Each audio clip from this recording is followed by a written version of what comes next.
Welcome to another episode of Golden Nuggets, Tips and Tales, powered by Property Finder, the most trusted and widely used property portal in the region. With 10 million home seekers and industry professionals connecting every month, trust is the currency of this business. And behind the 700,000 listings on the platform, there's 700,000 tales of how someone earned that trust.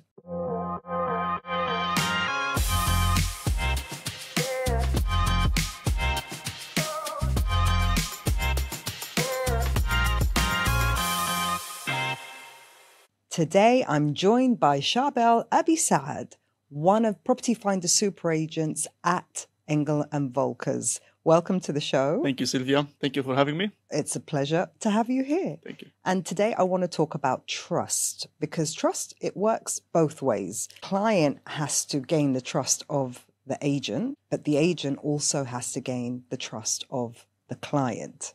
That's absolutely correct. Is there any advice you can give to home seekers as they go through their home finding journey on how to gain the trust of their agent? To be just straightforward, Silvia, trust usually takes time, whatever the type of the relationship is. Specifically for home seekers who are looking to buy a home in Dubai, in a certain community, the best thing they can do initially is to start searching for the right agent. Right. Before searching for the right property. Search for the right agent, then start your journey in searching for a certain property in a certain community. That's really good advice. So it's about finding the agent first before you start looking for properties. Yes. How do you suggest that home seekers, home finders do that? Yeah, but technically within our new technology phase, especially on Property Finder, it gives you all the tools that you can to search for the right agent before starting to search for the right property.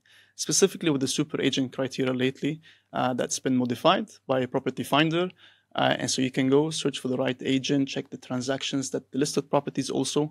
But to gain the trust of your agent, there's also multiple criteria to do from your side as a home seeker. Mm-hmm. The best thing you can do whenever you find your first agent or the agent that you're looking to deal with, be very transparent about your budget, about the time frame, about any deal breaker that can be that can hold the deal in front of you. And many people don't want to give, because they have that perception of the estate agent going to push their budget. So whatever their actual budget is, they might say to you 10% less or something. So you're saying just be honest from the get-go. Mm-hmm. Because if you select the right agent and you are very honest with them, with your budget and the time frame, he can really bring you a very good deal, rather not to be honest, or especially about the budget. Budget is a very important thing to be honest with. Mm-hmm. Also, whenever you find this right agent in the community and you start to communicate with, there's something that you never need to do as a home buyer, because it already happened with me personally.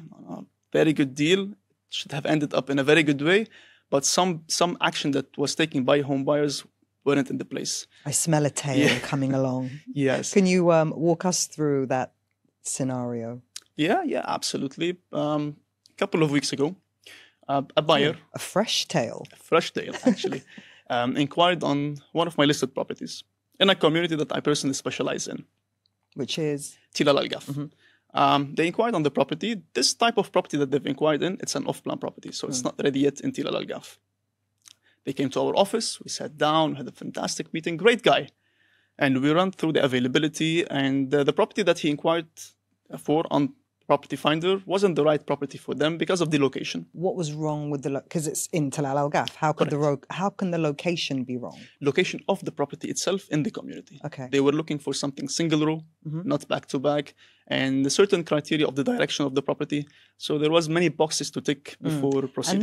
And that's an interesting one, because not a lot of home seekers might understand that back-to-back or single row. Can you just explain it? Because it is sometimes a big deal breaker. Absolutely. And if home seekers don't know what the difference is, they're wasting time. A back-to-back property is two properties facing each other. So you have the garden of this property facing the garden of the other property.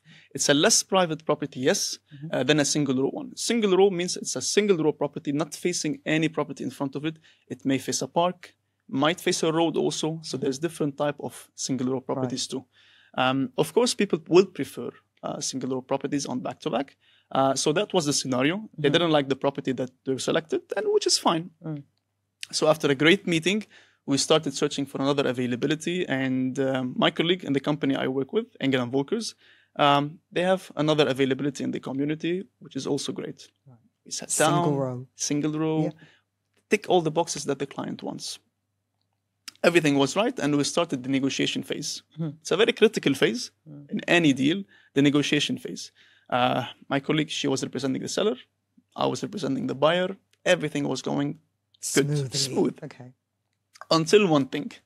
And I can understand any buyer who would like to take a decision. I can understand that he might reach out to multiple agents just to check the availability in the community. Is he paying the right price after many checks he did? But the worst thing any buyer can do is to offer on the same property through multiple agents. This is a big mistake. First of all, the seller will think that there's many offers. He won't think it's the same buyer. You are taking yourself to an increase in the price, which is not good at all. Second of all, you're putting two agents to fight on each other for a property, which is also not good at all. So let's go back to that first reason. You're actually, you might think you're trying to negotiate a better deal for yourself, but actually it's having the opposite effect, because now the seller thinks, I've got multiple buyers. I'm going to play them off against each other. Correct, 100%. And also, there are some type of agents, unfortunately, they are not well educated enough in the market. They don't present the right value to the client. The only value they can bring is to reducing their commission, unfortunately, which is the agency fee, which is the market norm that everyone knows. So this type of agent that my buyer suddenly inquired to, he told him, whatever Charbel brought you to the table, just give it to me. I'll bring you the same deal, and I will remove from our agency fees. Okay, so that agent is sitting at their desk. Absolutely. Hasn't done no consultation, no value. Added no value. Doesn't even have contact with the seller at that stage. Correct. But they said, get me the unit number, I'm guessing? Correct. And I will reach out to the seller and I will present an offer on our behalf with less agency fees for you. Okay. So no value presented eventually. And the buyer, because he worked with us multiple times, multiple weeks, he was honest in that case that, look, he sent me a screenshot. There's an agent. He offered me 1, 2, 3. Can you match his offer? Okay. So now he's trying to play you off each other. Exactly. Okay. So the first agent is you. You were charging 2%, I presume. Exactly. The second agent, do you know how much they were offering? Yeah, less than 0.5%. Less than 0.5%. Yeah. So they've knocked 75% of the fee off. Okay. No, less 0.5%, so 1.5%. Okay. All right, fine. Sorry. Okay, so 1.5%. Yeah. And in money terms, just do the rough calculation. Yeah. What would the buyer have saved?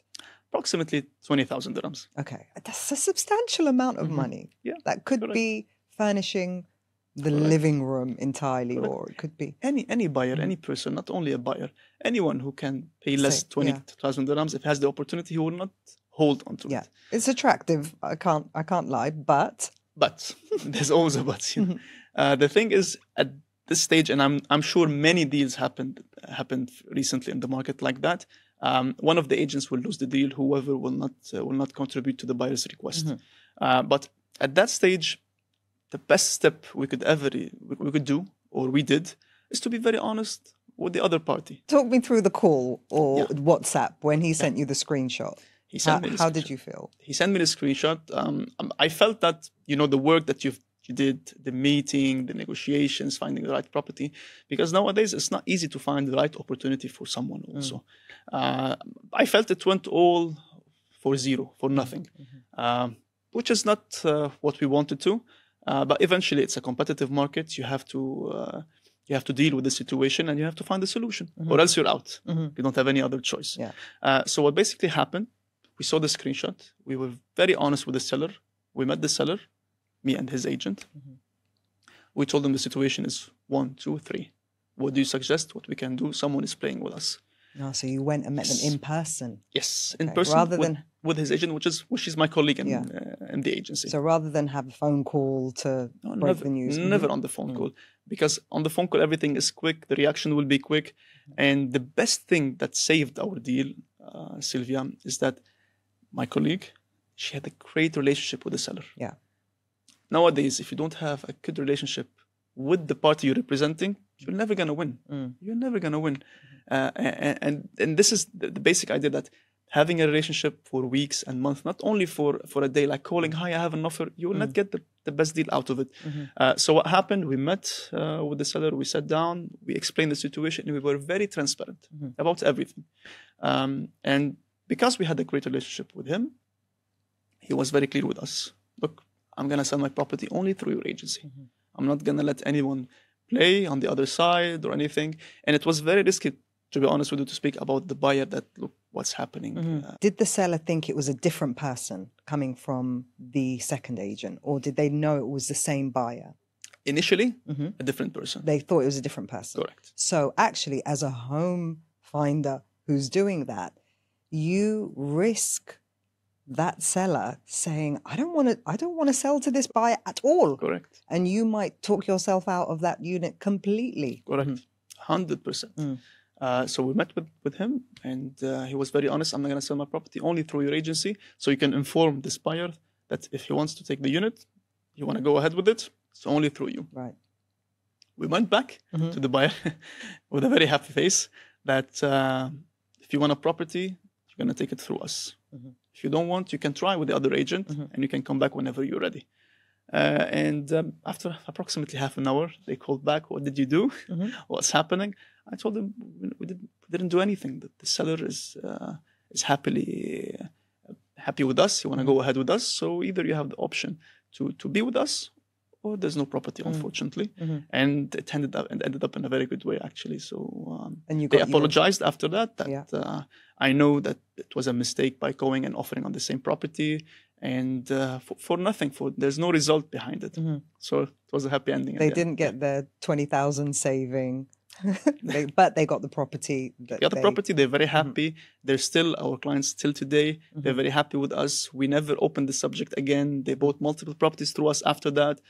So everything went well after the situation eventually. Were you tempted at any point to pick up the phone and call the other agent and say, what are you doing? You know, Silvia, I feel sorry for the other agent more than angry. I feel sorry for them for one reason. It's a very competitive market. You have to present value to your client. If you don't present value, if you don't know how to negotiate, educate yourself. It's fine. It's okay. Don't ride off the coattails of someone else. He knows me very well. He can reach out. He can come. We can sit down. I can educate him more about the market. I can educate him how to present value to the client, and he will earn the fee. I know he might think that he doesn't. It's not worth for him to earn the fee. That he's not educated well enough. But educate yourself. It's fine. I wonder if he's watching. If he's watching, what do you want to tell him? If you're watching, you can reach out. We can sit down. We can have a coffee. I can invite you for the coffee just to educate you more about the market, to present value to your clients, and these behaviors are not doing well these days. You'll be out of the market. Trust me, within weeks. Oh. Very well said, and very cool, composed, and admirable of you to maintain your cool, and well done that you managed to retain the deal. Thank you. I hope you enjoyed that tale. Tune in to the rest of Charbel's episodes, and while you're at it, why not binge the whole season?